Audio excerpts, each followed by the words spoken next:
আসসালামু আলাইকুম। রুবেল স্মার্ট কৃষির পক্ষ থেকে আপনাদেরকে জানাই আন্তরিক শুভেচ্ছা ও অভিনন্দন। প্রিয় দর্শক, আজকের আমাদের আলোচনার বিষয় হচ্ছে শসা গাছের ঢলে পড়া রোগ, ফ্রিজিয়াম উইল্ট এবং ব্যাকটেরিয়া উইল্ট। আপনার ক্ষেতে শসা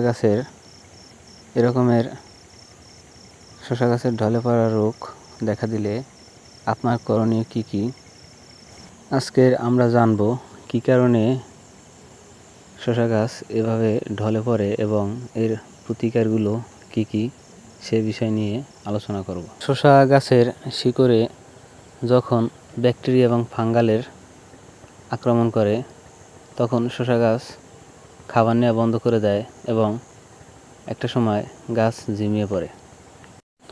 তাছাড়াও ভালো বীজ এবং আপনারা যখন বীজ আপনার ক্ষেতে রোপণ করবেন তখন অবশ্যই কার্বেন্ডাজিম এবং ম্যানকোজেব এই সকল ছত্রাকনাশকের মাধ্যমে আপনার বীজকে অবশ্যই শোধন করে তারপরে আপনার জমিতে দেবেন। জমি চাষের সময় অবশ্যই ট্রাইকোডার্মা এই ছত্রাকনাশকটি আপনার জমিতে ব্যবহার করতে হবে।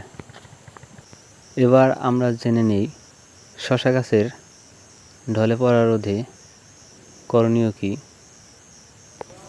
কপার অক্সিক্লোরাইড গ্রুপের ঔষধ আপনারা ব্যবহার করবেন 2 গ্রাম হারে পার লিটারে। শসা গাছের গোড়ায় একবারে ভিজিয়ে আপনারা ওষুধটি ব্যবহার করবেন। অটোস্টিন, কার্বেন্ডাজিম এই গ্রুপের ঔষধ পার লিটারে 2 গ্রাম দিয়ে দেবেন।